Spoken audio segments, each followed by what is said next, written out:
Today let us study about graph models. This is a part of Unit 8 and very useful in machine learning. So let us see the key takeaways for today's session. We'll firstly have a brief introduction on graph models. Then we'll study about various types of probabilistic graph models. Then we'll be seeing about the Bayesian networks and basically the various applications where probabilistic graphic models could be used and Bayesian networks could be used. So probabilistic graphic models are basically very useful in machine learning for various reasons. They are basically the ones which help in a diagrammatic representation of the graph. You can draw various types of graph. You can have directed graph, you can have undirected graph, you can have factor graphs. So these are very helpful in various applications. Bayesian network is one of the examples which uses probabilistic graph models.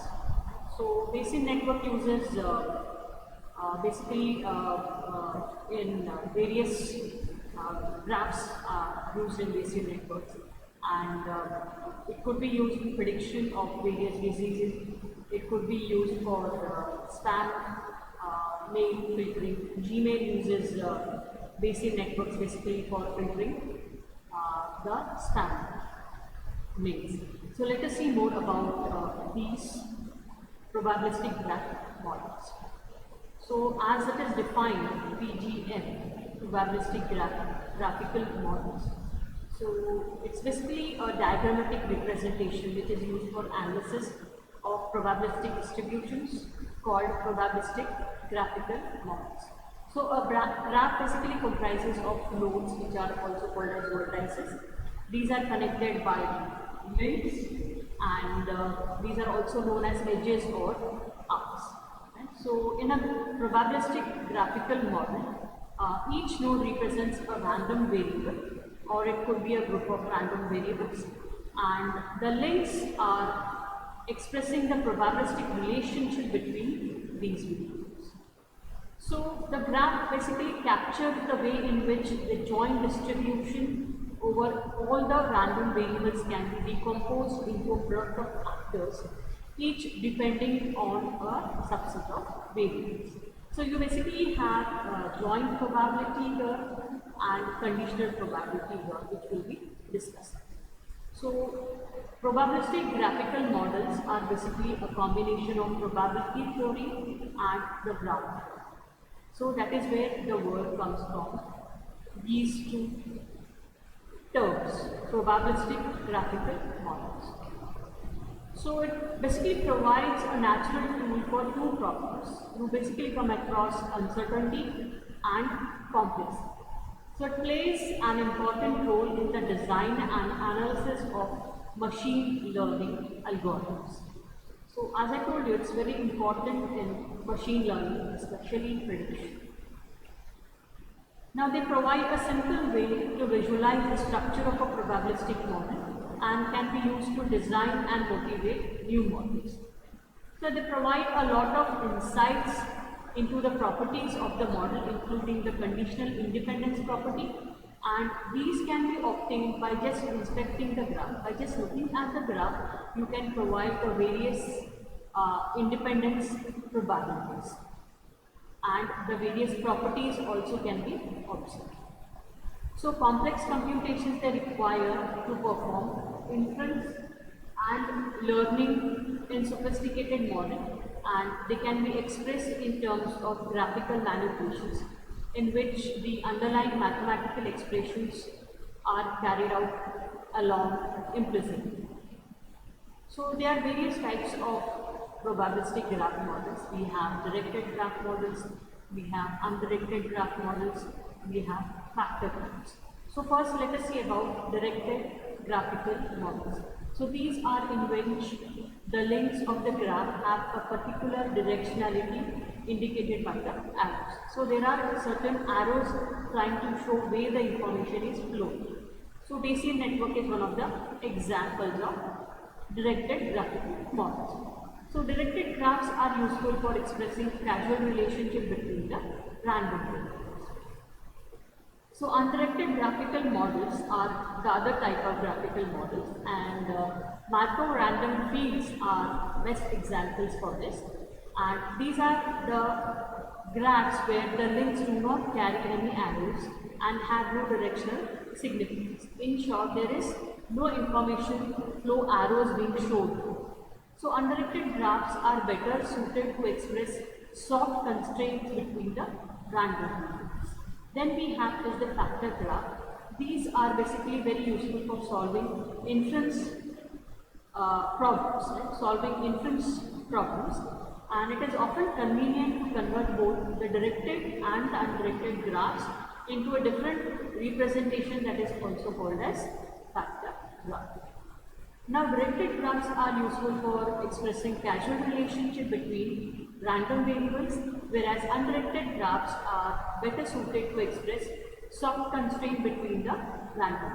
These are areas where the directed graphs can be applied and undirected graphs can be used. So now Bayesian network is an example, very good example of directed graphical model. Right? So a Bayesian belief network, or simply Bayesian network, it provides a simple way of applying Bayes' theorem to complex problems. Bayes' theorem we studied with Naive Bayes. So these are basically very useful for classification and prediction. So a Bayesian belief network describes the joint probability distribution for a set of variables. Now, a Bayesian network is a probabilistic graphical model which represents a set of variables and their conditional dependency using a directed or cyclic graph. So, this is also called as Bayes network, belief network, decision network, or Bayesian model. So, Bayesian networks are probabilistic because these networks are built from probability distribution and are also used for probability theory, for prediction and anomaly detection. So this is a graph representing a directed graphical model, and it's basically a DAG, directed or cyclic graph, and directed edges means there is a causal dependency, and the graphs are numbered, named with y2, y3, y1 and x, where y1 is a parent of x and y2 and y3 are parent of y. So normally they could be parent nodes and child nodes. So when there is a direct edge between, you can say y1 and x, then there is a causal dependency between them. So for each variable, x and parents PAX, that is, there exists a conditional probability, and that could be expressed as P of x given P of x. And there could be a joint distribution also between them, which can be observed through the various insights that are given in the diagram. Now, Bayesian network basically provides very useful it's very useful as a probabilistic model, and it's basically useful for visualization, for showing the relationship, for various computations. So for visualizations, the model provides a direct way to visualize, and the structure of the model can be visualized and motivate the design of new models. Then you have relationship. This provides insight into the presence and absence of relationship between random variables. So it can basically show whether a relationship exists or it is not existing. Not existing means that is termed as absence. So then computations, this provides a way to structure complex probability calculations. How to develop and use a Bayesian network? So designing a Bayesian network requires defining at least three things, that is random variables, the conditional relationship and the probability distribution. So random variables could be describing the various random variables in a problem. So it's like, what are the random variables in a problem? Conditional relationship are basically describing about the conditional relationship between the variables. So it could be, what are the conditional relationship between the variables? And probability distribution is basically, what are the various probability distributions for each variable. Now Bayesian network can be defined by considering an arbitrary joint distribution, that is P of ABC, where ABC are variables. So we basically have three variables here, and we can write the joint distribution in the form of P of A comma B comma C equal to P of C given AB, P of AB. So this decomposition holds for any choice of the joint distribution.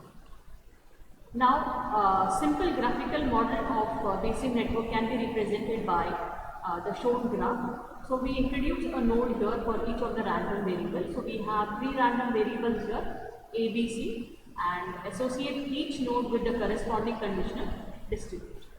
Then for each conditional distribution, we add directed links. So here you can see A and B are having a directed link. So there is an arrow between A and B, and various other nodes are also connected. So like for example, B to C is connected and A to C is connected. So this is how the random variables are connected, and they basically are the nodes, right, corresponding to the variables on which the distribution is conditioned. Then we have a factor P of C bar A comma B. There will be links from the nodes A and B to node C, whereas for the factor P of A, there will be no incoming link. So here you can see A is not having any incoming link, so the factor graph there will be no incoming links, whereas B and C will be having an incoming from A, and C will also be having an incoming from B. So now, as we have seen about the Bayesian network and the various representations and the various types of graph, let us see about the applications of Bayesian network. So real-world applications are very probabilistic in nature, they are very uncertain, and to represent the relationship between multiple events, we need a Bayesian network. So it can be used for various tasks including prediction, anomaly detection, diagnostic, automated insight, reasoning, time series prediction, and decision making under uncertainty. So let us see more about this. Firstly, let us see about disease diagnosis. So Bayesian networks are commonly used in field of medicine, and they are basically used for the detection and prevention of various diseases. Like for example, you can use it for detecting whether a person has diabetes or not. So they can be used to model the possible symptoms. Like diabetes has various symptoms, like you would be having your sugar levels would be increased, then you would be having various other symptoms. So these are basically the possible symptoms that need to be modeled, and based on those symptoms, you can predict whether a person is going to have a specific disease, like he is going to have this diabetes or no. So then we can have biomonitoring as one of the major applications for Bayesian networks, and it basically plays a very important role in monitoring the quality of chemical doses that is used in the pharmaceutical drugs. Then we have optimized web search. Bayesian networks are used basically to improve the search accuracy. Whenever you give any specific query to a search engine, so it will give you the fastest result. So the accuracy of the results is also going to be very good. So this is basically done by understanding the intent of search, what type of searches you are going to basically throw into the engine, and this is providing the most relevant results. So this application gives you the best accurate results. So they can effectively map the user's content, whatever the user is giving or the user's intent, to the relevant content it can be mapped, and the best results will be delivered. Spam filtering also is one of the major applications of Bayesian models, and Gmail is using a lot of Bayesian networks basically to separate out the spam.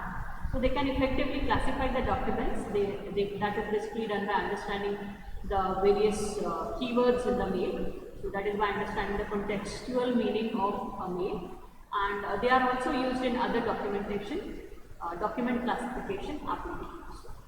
So gene regulatory networks, that is termed as GRN, again is another very big and a very good application of Bayesian network. So these are basically networks of genes. They are comprised of many DNA segments, and they are effectively used to communicate with other segments of a cell, either directly or indirectly. So mathematical models such as Bayesian networks are used to model such cell behavior in order to form certain predictions. So these are certain assignments for this specific topic. These are very important because they just explain about the various topics in this section. And if you have any queries, do not hesitate to contact me at the specified email ID. Any of your queries will be stopped. So stay connected, and we are done for today's session.